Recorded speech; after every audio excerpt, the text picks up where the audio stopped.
Om Shanti 27 August 2022 प्रातः मुरली बाबा कहउछंती मिठे बच्चे तुम्हें यही अविनाशी लीला रूपी नाटक को जानिछ।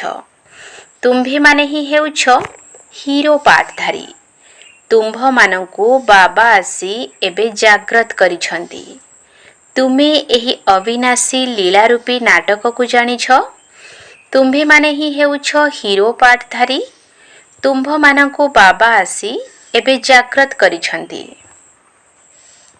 प्रश्न बाबांकर निर्देश कौन जहाकु पालन करिबा द्वारा तुम्भे माने विकारर जंत्रणारु रक्षा पाई परिबो।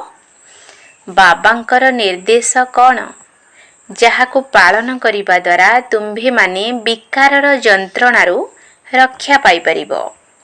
उत्तर बाबांकर निर्देश हेला प्रथमे 7 दिन पाठ्यक्रमर भटीरे बस। तुम्भ पिला मानक पाखकु जदि कोनोसी आत्मा 5 विकार द्वारा पीड़ित होई आसुछि तेबे तांकु कुह जे 7 दिनर समय दरकार। अति कम रे 7 दिन समय दियो तेबे तुमको आमे बुझाई बुझे 5 विकारर रोग किपरि दूर होई परिबो। अधिक प्रश्न उत्तर करिला बालांकु तुमी कहि पारिबो जे प्रथमे 7 दिनर कोर्स कर। गीत ओम नमो शिवाय।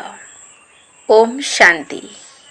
पिला माने बाबांकर महिमा सुनिले एही जेउ अविनाशी लीला रूपी नाटक चलीछि एही लीलार आदि मध्य अंत को तुमे पिला माने जानिछ। लोक माने भाबुछंती जे ईश्वरंकर माया अपरम अपार अटे। एबे तुमर बुद्धि रे जागृति आसीछि एवं तुमे सारा अविनाशी लीला को जानी सारिछ। किंतु यथार्थ रीति अर्थात जेपरि बाबा बुझाउछंती सही परि पिला माने पुरुषार्थर क्रमानुसार ही बुझाई परिबे। लोक माने अभिनेता को देखिबा पाई तांको पछरे गोड़ाई थांती। तुमे जानुछ जे एहा अविनाशी ड्रामा अटे जहाकु दुनियार मनुष्य माने जानी नाहंती। गायन करंती जे मनुष्य माने कुंभकर्णर आसुरी निद्रा रे सोई रहिछंती। एबे तुमको ज्ञानर आलोक मिलुथिबारु तुमे जाग्रत होइछ। एपरि कि आमे तुमे समस्ते सोई पड़िथिलु। एबे तुमको पुरुषार्थ करिबाकु हेबो। सेमाने तो कहि देउछंती जे ईश्वर सर्वव्यापी हटंती। सेमाने निज सहित एही परि कथा होई परिबे नाही। तुमको ही निज सहित कथा हेबाकु पड़िबो। आमे आत्मा माने बाबांक सहित मिलन करूछु। बाबा हमकु जाग्रत करिछंती। एहा अविनाशी लीला अटे। एथिरे मुख्य अभिनेता निर्देशक सृष्टिकर्ता किए अटंती ताहा तुमे जानिछ। सेथि पाई तुमे पचारुछ जे एही नाटकरे किए किए मुख्य अभिनेता अटंती। शास्त्र रे तो लिखि देइछंती कौरव सेनारे बड़ किए पांडव सेनारे बड़ किए। एठारे पुणी रहिछि अविनाशी कथा मूलवतन सूक्ष्मवतन स्थूलवतनर आदि मध्य अंत को जानिबाकु हेबो। ब्रह्मा एवं विष्णुर पाठ एही ठारे चालुछि। एहार लक्ष्य उद्देश्य ही हेउछि विष्णुकर रूप। एही राजपद पाइबाकु हेबो। गायन मध्य करूछंती ब्रह्मा देवता नमः। पुणी कहुछंती शिव परमात्मा नमः। तांको निराकार ही कहुछंती। तांको परम पिता परमात्मा बोली कहुछंती। तेणु सिए आमर पिता हेले ना। केवल परमात्मा कहिदेवा द्वारा पिता अक्षर प्रमाणित हेउ नाही। तेणु सर्वव्यापी कहि देउछंती। सेथिपाई मनुष्य माने किछि बुझी पारु नाहंती। जेपरि तुमे मध्य आगरु किछि बुझी पारु नथिलो। बाबा आसी पतित मानकु पवित्र करूछंती। एकथा केही जानी नाहंती। तुमे पिला माने एबे केते बुद्धिमान होई जाइछ। आरंभरु नै शेष पर्यंत तुमे सबु किछि जानी सारिछ। केही जदि ड्रामा देखिबाकु प्रथमरु जिबे तेबे निश्चित आदि मध्य अंत सबु किछि देखिबे। ଏବଂ ତାଙ୍କର ବୁଦ୍ଧିରେ ରହିବ ଯେ ଆମେ ଏହା ସବୁ ଦେଖିଲୁ। ତଥାପି ଯଦି ଦେଖିବାର ଇଚ୍ଛା ହେବ ତେବେ ଦେଖିପାରିବ। ତାହା ତ ହେଲା ବିନାଶୀ ନାଟକ। ତୁମେ ତ ଅବିନାଶୀ ନାଟକକୁ ଜାଣିଗଲଣି। ସତ୍ୟ ଯୁଗରେ ତୁମେ ଯାଇ ପ୍ରାରବ୍ଧ ପାଇବ। ପୁଣି ଏହି ନାଟକକୁ ଭୁଲିଯିବ। ପୁଣି ସଠିକ୍ ସମୟରେ ଏହି ଜ୍ଞାନ ମିଳିବ। ତେଣୁ ଏହା ମଧ୍ୟ ବୁଝିବାର କଥା। କୌଣସି ପ୍ରକାରର ପ୍ରଶ୍ନ ଉତ୍ତର କରିବାର ଆବଶ୍ୟକତା ନଥାଏ। 7 ଦିନ ଭଟି ପାଇଁ କୁହାଯାଇଥାଏ। କିନ୍ତୁ 7 ଦିନ ବସିବା ମଧ୍ୟ ବହୁତ ମୁସ୍କିଲ। ଶୁଣିବା ମାତ୍ରେ ହିଁ ବିଚଳିତ ହୋଇଯାଉଛନ୍ତି। ସେଥିପାଇଁ ବୁଝାଇ ଦିଆଯାଉଛି ଯେ ଏପରି କାହିଁକି କୁହାଯାଉଛି। କାହିଁକି ନା ଅଧା କଳ୍ପରୁ ତୁମେ ରୋଗୀ ହୋଇଯାଇଛ। 5 ବିକାର ରୂପୀ ଭୂତ ତୁମଠାରେ ଲାଗିଛି। ବର୍ତ୍ତମାନ ଏହି ଭୂତ ଦ୍ୱାରା ତୁମେ ପୀଡ଼ିତ ହୋଇଛ। ତେଣୁ ତୁମକୁ ଏହାର ଉପାୟ ବତାଇ ଦିଆଯାଉଛି ଯେ କିପରି ଏହି ଯନ୍ତ୍ରଣାରୁ ମୁକ୍ତ ହୋଇପାରିବ। ତେଣୁ ବାବାଙ୍କୁ ୟାଦ କରିବାକୁ ହେବ, ଯାହାଦ୍ୱାରା ତୁମର ପୀଡ଼ା ସବୁଦିନ ପାଇଁ ଶେଷ ହୋଇଯିବ। ବାବାଙ୍କର ନିର୍ଦ୍ଦେଶ ହେଉଛି 7 ଦିନ ଭଟିରେ ବସିବାକୁ ପଡ଼ିବ। ଯେବେ ଗୀତା ଭାଗବତର ପଠନ କାର୍ଯ୍ୟକ୍ରମ ରଖନ୍ତି ତେବେ 7 ଦିନ ପର୍ଯ୍ୟନ୍ତ ବସାଇଥାନ୍ତି। ତେଣୁ ଏହା ମଧ୍ୟ ଭଟି ଅଟେ। ଏଠାରେ ସମସ୍ତେ ତ ବସିପାରିବେ ନାହିଁ। କିଏ କେଉଁଠାରେ, ପୁଣି ଆଉ କିଏ କେଉଁଠାରେ ଅଛନ୍ତି। ଆଗକୁ ଗଲେ ବହୁତ ବୃଦ୍ଧି ହୋଇ ଚାଲିବ। ଏସବୁ ହେଉଛି ରୁଦ୍ର ଜ୍ଞାନ ଯଜ୍ଞର ଶାଖା। ଯେପରି ବାବାଙ୍କର ବହୁତ ନାମ ରଖିଛନ୍ତି, ସେହିପରି ଏହି ରୁଦ୍ର ଜ୍ଞାନ ଯଜ୍ଞର ମଧ୍ୟ ବହୁତ ନାମ ରଖିଛନ୍ତି। ପରମପିତା ପରମାତ୍ମାଙ୍କୁ ହିଁ ରୁଦ୍ର ବୋଲି କୁହାଯାଉଛି। ଏକଥା ତ ତୁମେ ଜାଣିଛ। ରାଜସ୍ୱ ଅଶ୍ୱମେଧ ଅର୍ଥାତ୍ ଏହି ଶରୀର ରୂପକ ରଥକୁ ଏହି ଯଜ୍ଞରେ ସ୍ୱାହା କରିବାକୁ ହେବ। କେବଳ ଆତ୍ମାମାନେ ରହିଯାଆନ୍ତି। ଏଥିରେ ସମସ୍ତଙ୍କର ଶରୀର ସ୍ୱାହା ହେବାର ଅଛି। ହୋଲିକା ପାଳନ ହୋଇଥାଏ ନା। ବିନାଶ ସମୟରେ ସମସ୍ତଙ୍କର ଶରୀର ଏହି ଯଜ୍ଞରେ ସ୍ୱାହା ହେବ। ସମସ୍ତଙ୍କ ଶରୀରର ଆହୁତି ପଡ଼ିବାର ଅଛି। କିନ୍ତୁ ତୁମେ ବାବାଙ୍କ ଠାରୁ ତା ପୂର୍ବରୁ ସମ୍ପତ୍ତି ନେଉଛ। ସମସ୍ତଙ୍କୁ ତ ଯିବାକୁ ହେବ। ରାବଣର ପରିବାର ବହୁତ ବଡ଼। କେବଳ ତୁମ ଦୈବୀ ପରିବାର ଛୋଟ ଅଟେ। ଆସୁରୀ ପରିବାର ତ କେତେ ବଡ଼ ଅଟେ। ସେମାନେ କେବେ ହେଲେ ଦେବତା ହେବେ ନାହିଁ। ଯେଉଁମାନେ ଅନ୍ୟ ଧର୍ମକୁ ପରିବର୍ତ୍ତିତ ହୋଇଯାଇଛନ୍ତି, ସେମାନେ ସେଥିରୁ ବାହାରି ଆସିବେ। ପରମପିତା ପରମାତ୍ମା ବ୍ରହ୍ମା ମୁଖ ଦ୍ୱାରା ମୁଖ ବଂଶାବଳୀ ରଚନା କରୁଛନ୍ତି। ବାବା ବୁଝାଇଛନ୍ତି ଯେ ପ୍ରଥମେ ସର୍ବଦା ସ୍ତ୍ରୀକୁ ପୋଷ୍ୟ କରିଥାନ୍ତି, ପରେ ପୁଣି ରଚନା କରିଥାନ୍ତି। ତାହା ତ ହେଉଛି କୁଖ ବଂଶାବଳୀ। ଏହି ସମସ୍ତ ରଚନା ମୁଖ ବଂଶାବଳୀ ଅଟେ। ତୁମେମାନେ ହେଲ ଉତ୍ତମ, କାହିଁକି ନା ତୁମେ ଶ୍ରେଷ୍ଠାଚାରୀ ହେଉଛ। ତୁମକୁ କେବଳ ବାବାଙ୍କୁ ହିଁ ୟାଦ କରିବାକୁ ହେବ। କାହିଁକି ନା ବ୍ରାହ୍ମଣମାନଙ୍କୁ ହିଁ ବାବାଙ୍କ ପାଖକୁ ଯିବାକୁ ହେବ। ତୁମେ ଜାଣିଛ ଯେ ଆମକୁ ଘରକୁ ଯାଇ ପୁଣି ସତ୍ୟ ଯୁଗରେ ସୁଖର ଅଭିନୟ କରିବା ପାଇଁ ଆସିବାକୁ ପଡ଼ିବ। ବହୁତ ଲୋକ ମଧ୍ୟ ଏକଥା ବୁଝୁଛନ୍ତି, ତଥାପି 7 ଦିନ ସମୟ ଦେଇପାରୁନାହାନ୍ତି। ତେଣୁ ଏଥିରୁ ବୁଝାଯାଏ ଯେ ଇଏ ଆମ କୁଳର ଅନନ୍ୟ ନୁହେଁ। ଯଦି ଅନନ୍ୟ ହେବେ ତେବେ ତାଙ୍କୁ ବହୁତ ଭଲ ଲାଗିବ। କେହି କେହି 5, 8, 15 ଦିନ ମଧ୍ୟ ରହିଯାଇଥାନ୍ତି। ପୁଣି ସତ୍ୟସଙ୍ଗ ନ ମିଳିବା ଯୋଗୁଁ ଗୁପ୍ତ ହୋଇଯାଇଥାନ୍ତି। ଯେବେ ବିନାଶ ନିକଟତର ହେବ ତେବେ ସମସ୍ତଙ୍କୁ ଏଠାକୁ ଆସିବାକୁ ହିଁ ପଡ଼ିବ। କାହିଁକି ନା ରାଜଧାନୀ ସ୍ଥାପନ ହେବାର ଅଛି। କ୍ରମାନୁସାରେ କଳ୍ପ ପୂର୍ବରୁ ଯେପରି ପୁରୁଷାର୍ଥ କରିଥିଲ, ସେହିପରି ଏବେ ମଧ୍ୟ କରିବ। ତୁମ ବୁଦ୍ଧିରେ ଅଛି ଯେ ଆମେ ପୁରୁଷାର୍ଥ ଅନୁସାରେ ବାବାଙ୍କ ଠାରୁ ବର୍ଷା ନେଉଛୁ। ଯେତେ ଯେତେ ଆମେ ୟାଦ କରିବୁ, କର୍ମାତୀତ ହେବୁ, ସେତିକି ଉଚ୍ଚ ପଦ ପାଇବୁ। ପ୍ରଥମେ ସୃଷ୍ଟି ସତୋପ୍ରଧାନ ଥିଲା, ଏବେ ତ ତମଃ ପ୍ରଧାନ ହୋଇଯାଇଛି। ଭାରତକୁ ହିଁ ପ୍ରାଚୀନ ବୋଲି କହୁଛନ୍ତି। ତୁମେ ଜାଣିଛ ଯେ ଆମେ ହିଁ ଦେବତା ଥିଲୁ, ପୁଣି 84 ଜନ୍ମ ଅତିକ୍ରମ କରିଛୁ। ଏବେ ପୁଣି ବାବାଙ୍କ ପାଖକୁ ଆସିଛୁ ସମ୍ପତ୍ତିର ଅଧିକାର ନେବା ପାଇଁ। ବାବା ଆସିଛନ୍ତି ପବିତ୍ର କରିବା ପାଇଁ। ରାବଣ ଆମକୁ ପତିତ କରିଦେଉଛି। आमे अविनाशी मुख्य अलराउंड पार्टधारी अटु। सूर्यवंशी चंद्रवंशी एहीपरि चक्र लगाई एबे शूद्ररू पुणी ब्राह्मण वर्णरे आसीछु। ब्राह्मण तो निश्चित रहिबा दरकार ना। ब्राह्मण हेले चोटी। ब्राह्मण माने चोटी रखि थांदी ना। देवता धर्म मध्य श्रेष्ठ अटे एकथा तो बुद्धि रे अछि ना। आमे अविनाशी ड्रामा रे सारा सृष्टि चक्रर पाठ बजाइला वाला अटु। भारत रे ही एही वर्ण गुड़िकर गायन करा जाइछि।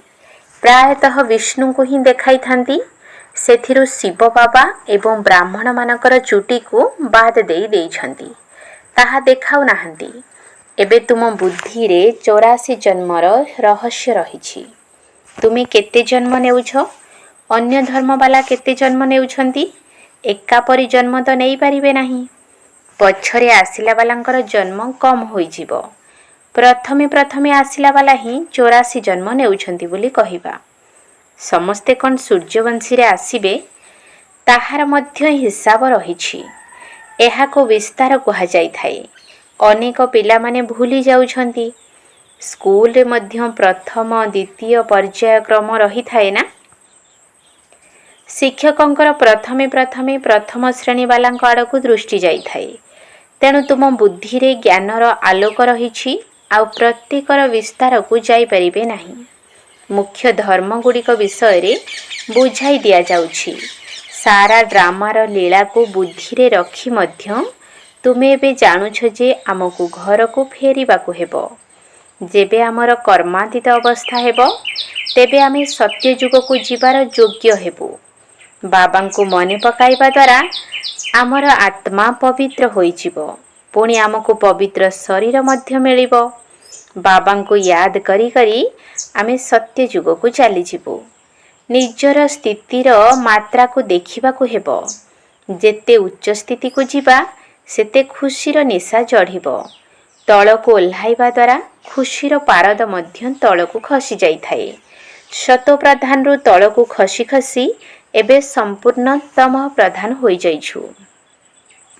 एबे बाबा बुझाउछंती पुणी माया घड़ी को घड़ी भुलाई देउछि। एहा हेउछि आमर माया सहित युद्ध। अनेक मायार वशवर्ती होई जाउछंती। बाबा कहुछंती विशाल हृदयवान प्रति साहेब खुशी हेबे। केते अबला माने सत्य हृदय रे बाबांकर याद रे रही थांती। सेमाने प्रतिज्ञा करिछंती जे आमे केबे विकारर वशीभूत हेबु नाही। विघ्न तो बहुत पड़ुछि। प्रदर्शनी आदि रे केते विघ्न पकाउछंती। बहुत निस्सार सहित आसुछंती। सेथि पाई बहुत सचेतन हेबाकू पड़िबो। मनुष्य मानकर वृत्ति बहुत खराब रही थाए। एहा पंचायती राज्य अटेना। पुणी सत्य जुगरे 100% धर्मनिष्ठ सचरित्र नीतिनिष्ठ समृद्धशाली दैवी सरकार होई थाए।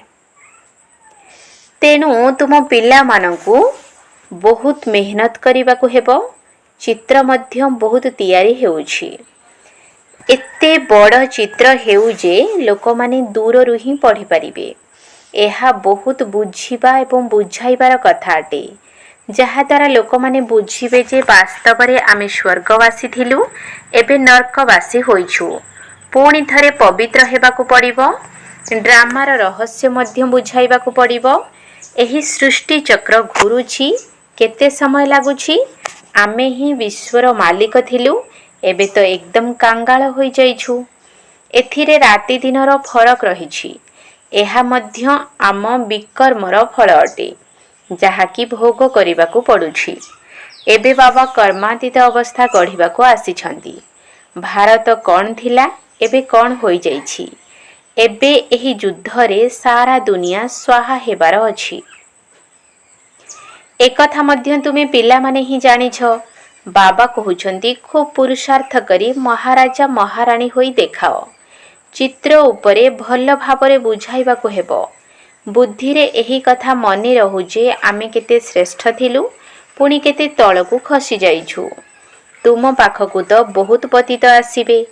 तेणु गणिका अहल्या मानकू मध्य उठाइबा को पड़िबो। ସେମାନଙ୍କୁ ଯେବେ ତୁମେ ଉପରକୁ ଉଠାଇବ ତେବେ ତୁମର ନାମ ପ୍ରସିଦ୍ଧ ହୋଇଯିବ। ବର୍ତ୍ତମାନ ପର୍ଯ୍ୟନ୍ତ କାହାରି ବୁଦ୍ଧିରେ ରହୁନାହିଁ। ଦିଲ୍ଲୀରୁ ପ୍ରଥମେ ଏହି କାର୍ଯ୍ୟ ଆରମ୍ଭ ହେବା ଦରକାର। ସେଠାରେ ତୁରନ୍ତ ତୁମର ନାମ ବିଖ୍ୟାତ ହୋଇଯିବ। କିନ୍ତୁ ଦେଖାଯାଉଛି ଯେ ଏଥିରେ ସମୟ ଲାଗିବ। ଅବଳା ଗଣିକାମାନଙ୍କୁ ବାବା ଆସି କେତେ ଉପରକୁ ଉଠାଉଛନ୍ତି। ତୁମେ ଏମାନଙ୍କର ଯେବେ ଉଦ୍ଧାର କରିବ ତେବେ ତୁମର ନାମ ବିଖ୍ୟାତ ହେବ। ବାବା କହୁଛନ୍ତି ନା, ବର୍ତ୍ତମାନ ପର୍ଯ୍ୟନ୍ତ ଆତ୍ମା ରଜୋଗୁଣୀ ଅବସ୍ଥା ଯାଏଁ ଆସିଛି, ଏବେ ପୁଣି ସତୋଗୁଣୀ ପର୍ଯ୍ୟନ୍ତ ଆସିବାକୁ ହେବ। ବାବା କହୁଛନ୍ତି କିଛି କରି ଦେଖାଅ। ତୁମ ପିଲାମାନଙ୍କୁ ତ ବହୁତ ସେବା କରିବାକୁ ହେବ, କିନ୍ତୁ ଚାଲୁ ଚାଲୁ କୌଣସି ନା କୌଣସି ଖରାପ ଗ୍ରହର ପ୍ରଭାବରେ ପଡ଼ିଯାଉଛ। ରୋଜଗାର ସମୟରେ ଖରାପ ଗ୍ରହ ପଡ଼ିଥାଏ ନା, ମାୟା ବିଲେଇ ଏକଦମ ଅଚେତନ କରିଦେଇଥାଏ। ଯେପରି ଗୁଲଫ କାବଲିର ଖେଳ ସଦୃଶ। ପିଲାମାନେ ତ ନିଜେ ବୁଝିପାରିବେ ଯେ ବାପ ଦାଦାଙ୍କର ହୃଦୟରେ କିଏ ରହିପାରିବେ। ଏଥିରେ ସନ୍ଦେହର କୌଣସି କଥା ନାହିଁ। କେହି କେହି ପ୍ରଶ୍ନ ପଚାରୁଛନ୍ତି ଯେ ଏହା କିପରି ହୋଇପାରିବ? ଆରେ ତୁମେ ସାକ୍ଷୀ ହୋଇ ଦେଖିଚାଲ। ଡ୍ରାମାରେ ଯାହା ନିର୍ଦ୍ଧାରିତ ଅଛି ସେହି ଅଭିନୟ ଚାଲିବାର ଅଛି। କିନ୍ତୁ ପିଲାମାନେ ଡ୍ରାମାର ରାସ୍ତାଧାରରୁ ଖସି ପଡ଼ୁଛନ୍ତି। ଯେଉଁମାନେ ଏହା ଠିକ୍ ଭାବରେ ବୁଝିପାରୁଛନ୍ତି ସେମାନେ ପଡ଼ୁନାହାନ୍ତି। ତୁମେ କାହିଁକି ଖସି ପଡ଼ୁଛ? ଡ୍ରାମାରେ ଯାହା ନିର୍ଦ୍ଧାରିତ ଅଛି ତାହା ହେଉଛି ନା, ଭାରତରେ ହଜାର ହଜାର ଲୋକଙ୍କୁ ସାକ୍ଷାତକାର ହୋଇଥାଏ। ଏହା କ'ଣ ଅଟେ? କ'ଣ ଏତେ ଆତ୍ମା ବାହାରି ଆସୁଛନ୍ତି କି? ଏସବୁ ଡ୍ରାମାର ଖେଳ। ଯାହାକୁ ବୁଝିବାର ଅଛି ଏଥିରେ ସନ୍ଦେହ କରିବାର କଥା କିଛି ନାହିଁ। ଅନେକ ସନ୍ଦେହରେ ପଡ଼ି ପାଠପଢ଼ା ଛାଡ଼ି ଦେଉଛନ୍ତି। ନିଜର ଭାଗ୍ୟକୁ ହିଁ ଖରାପ କରିଦେଉଛନ୍ତି। କୌଣସି ବି ପରିସ୍ଥିତିରେ ମଧ୍ୟ ସଂଶୟ ବୁଦ୍ଧି ହେବା ଉଚିତ ନୁହେଁ। ବାବାଙ୍କୁ ଜାଣିଲ, ପୁଣି କ'ଣ ବାବାଙ୍କ ପ୍ରତି ସଂଶୟ ଆସିପାରିବ କି? ପିଲାମାନେ ଜାଣିଛନ୍ତି ଯେ ଆମେ ପବିତ୍ର ହୋଇ ପତିତ ପାବନ ବାବାଙ୍କ ପାଖକୁ ଯିବୁ। ତେଣୁ ଗାୟନ ରହିଛି ଯେ ପତିତ ପାବନକୁ ଆସିବାକୁ ହେବ ଏବଂ ପତିତମାନଙ୍କୁ ପାବନ କରିବାକୁ ହେବ। ଯେଉଁମାନେ ପବିତ୍ର ହେବେ ସେମାନେ ପବିତ୍ର ଦୁନିଆକୁ ଯିବେ ଏବଂ ଅମର ହେବେ। ଆଉ ଯେଉଁମାନେ ପବିତ୍ର ନ ହେବେ ସେମାନେ ଅମର ହେବେ ନାହିଁ। ତୁମେ ଅମର ଦୁନିଆର ମାଲିକ ହେଉଛ। ବାବା ତୁମକୁ କେତେ ଶ୍ରେଷ୍ଠ ସମ୍ପତ୍ତି ଦେଉଛନ୍ତି। ବର୍ତ୍ତମାନ ତୁମେ ଏଭଳି ପବିତ୍ର ହେଉଛ ଯାହାକି ପୁଣି 21 ଜନ୍ମ ପବିତ୍ର ରହିବ। ସନ୍ନ୍ୟାସୀ ତ ବିକାର ଦ୍ୱାରା ଜନ୍ମ ନେଇଥାନ୍ତି, କିନ୍ତୁ ସେମାନେ ଅମରପୁରୀକୁ ଯିବା ପାଇଁ ଯୋଗ୍ୟ ହୋଇନଥାନ୍ତି। ଅମରପୁରୀକୁ ଯିବା ପାଇଁ ବାବା ଯୋଗ୍ୟ କରାଉଛନ୍ତି। ଏହି ଅମର କଥା ପାର୍ବତୀମାନଙ୍କୁ ଅମରନାଥ ବାବା ଶିବ ହିଁ ଶୁଣାଉଛନ୍ତି। ପିଲାମାନେ ଅବିନାଶୀ ବାବାଙ୍କ ନିକଟକୁ ଆସିଛନ୍ତି, ସମ୍ପତ୍ତି ତ ନେବାକୁ ହିଁ ହେବ। ଏଠାରେ ସାଗରଙ୍କ ନିକଟକୁ ଆସୁଛନ୍ତି ସତେଜ ହେବା ପାଇଁ, ପୁଣି ଯାଇ ନିଜ ସମାନ ତିଆରି କରିବାକୁ ହେବ। ତେଣୁ ପିଲାମାନଙ୍କର ମଧ୍ୟ ଏହି ଧନ୍ଦା ଅଟେ। ଆଚ୍ଛା, ମିଠା ମିଠା ଶିକିଲଧି ସନ୍ତାନମାନଙ୍କ ପ୍ରତି ମାତା ପିତା ବାପଦାଦାଙ୍କର ମଧୁର ସ୍ନେହଭରା ସ୍ମୃତି ଏବଂ ସୁପ୍ରଭାତ। ଆତ୍ମିକ ପିତାଙ୍କର ଆତ୍ମିକ ସନ୍ତାନମାନଙ୍କୁ ନମସ୍ତେ। ଆତ୍ମିକ ସନ୍ତାନମାନଙ୍କର ଆତ୍ମିକ ବାପଦାଦାଙ୍କୁ ନମସ୍ତେ ନମସ୍ତେ ନମସ୍ତେ। ସୁପ୍ରଭାତ। ଧାରଣା ପାଇଁ ମୁଖ୍ୟ ସାର। 1 ନମ୍ବର ପଏଣ୍ଟ। କୌଣସି କଥାରେ ସଂଶୟ ଆଣିବାର ନାହିଁ। ଡ୍ରାମାକୁ ସାକ୍ଷୀ ହୋଇ ଦେଖିବାକୁ ହେବ। କେବେ ହେଲେ ନିଜର ଚରିତ୍ରର ରେକର୍ଡ ଖରାପ କରିବା ଉଚିତ ନୁହେଁ। କୌଣସି କଥାରେ ସଂଶୟ ଆଣିବାର ନାହିଁ। ଡ୍ରାମାକୁ ସାକ୍ଷୀ ହୋଇ ଦେଖିବାକୁ ହେବ। କେବେ ହେଲେ ନିଜର ଚରିତ୍ରର ରେକର୍ଡ ଖରାପ କରିବା ଉଚିତ ନୁହେଁ। 2 ନମ୍ବର ପଏଣ୍ଟ। କର୍ମାତୀତ ଅବସ୍ଥା ପର୍ଯ୍ୟନ୍ତ ପହଞ୍ଚିବା ପାଇଁ ବାବାଙ୍କ ସ୍ମୃତିରେ ରହିବାର ସମ୍ପୂର୍ଣ୍ଣ ପୁରୁଷାର୍ଥ କରିବାକୁ ହେବ। ସତ୍ୟ ହୃଦୟର ସହିତ ବାବାଙ୍କୁ ୟାଦ କରିବାକୁ ହେବ। ନିଜର ସ୍ଥିତିର ତାପମାତ୍ରାକୁ ନିଜେ ହିଁ ଦେଖିବାକୁ ହେବ। କର୍ମାତୀତ ଅବସ୍ଥା ପର୍ଯ୍ୟନ୍ତ ପହଞ୍ଚିବା ପାଇଁ ବାବାଙ୍କ ସ୍ମୃତିରେ ରହିବାର ସମ୍ପୂର୍ଣ୍ଣ ପୁରୁଷାର୍ଥ କରିବାକୁ ହେବ। ସତ୍ୟ ହୃଦୟର ସହିତ ବାବାଙ୍କୁ ୟାଦ କରିବାକୁ ହେବ। ନିଜର ସ୍ଥିତିର ତାପମାତ୍ରାକୁ ନିଜେ ହିଁ ଦେଖିବାକୁ ହେବ। ବରଦାନ ସନ୍ତୁଷ୍ଟତା ରୂପୀ ସମ୍ପତ୍ତି ଦ୍ୱାରା ବିନାଶୀ ଇଚ୍ଛାଗୁଡ଼ିକୁ ସମାପ୍ତ କରୁଥିବା ସଦା ସନ୍ତୁଷ୍ଟ ମଣି ହୁଅ। ସନ୍ତୁଷ୍ଟତା ରୂପୀ ସମ୍ପତ୍ତି ଦ୍ୱାରା ବିନାଶୀ ଇଚ୍ଛାଗୁଡ଼ିକୁ ସମାପ୍ତ କରୁଥିବା ସଦା ସନ୍ତୁଷ୍ଟ ମଣି ହୁଅ। ଯାହାଙ୍କ ପାଖରେ ସନ୍ତୁଷ୍ଟତା ରୂପୀ ସମ୍ପତ୍ତି ଅଛି ତାଙ୍କ ପାଖରେ ସବୁ କିଛି ଅଛି। ଯେଉଁମାନେ ଅଳ୍ପରେ ସନ୍ତୁଷ୍ଟ ହୋଇଯାଆନ୍ତି ସେମାନଙ୍କୁ ସର୍ବପ୍ରାପ୍ତି ହୋଇଥାଏ ଏବଂ ଯେଉଁମାନଙ୍କ ପାଖରେ ସନ୍ତୁଷ୍ଟତା ନାହିଁ ତାଙ୍କ ପାଖରେ ସବୁ କିଛି ଥିଲେ ମଧ୍ୟ କିଛି ବି ନାହିଁ। କାହିଁକି ନା ଅସନ୍ତୁଷ୍ଟ ଆତ୍ମା ସର୍ବଦା ଅନେକ ଗୁଡ଼ିଏ ଇଚ୍ଛାର ଅଧୀନ ହୋଇ ରହିଥାଏ। ତାର ଗୋଟିଏ ଇଚ୍ଛା ପୂରଣ ହେଲେ ଆଉ 10ଟି ଇଚ୍ଛା ଉତ୍ପନ୍ନ ହୋଇଥାଏ। ସେଥିପାଇଁ ବିନାଶୀ ଇଚ୍ଛାଗୁଡ଼ିକୁ ସମ୍ପୂର୍ଣ୍ଣ ରୂପେ ଭୁଲିଯାଅ। ତେବେ କୁହାଯିବ ସନ୍ତୁଷ୍ଟ ମଣି। ସ୍ଲୋଗାନ ଯଦି ସ୍ମୃତିର ସୁଇଚ୍ ସର୍ବଦା ଅନ୍ ରହିବ ତେବେ ମୁଡ୍ ଅଫ୍ ହୋଇପାରିବ ନାହିଁ। ଯଦି ସ୍ମୃତିର ସୁଇଚ୍ ସର୍ବଦା ଅନ୍ ରହିବ ତେବେ ମୁଡ୍ ଅଫ୍ ହୋଇପାରିବ ନାହିଁ। ଓମ୍ ଶାନ୍ତି।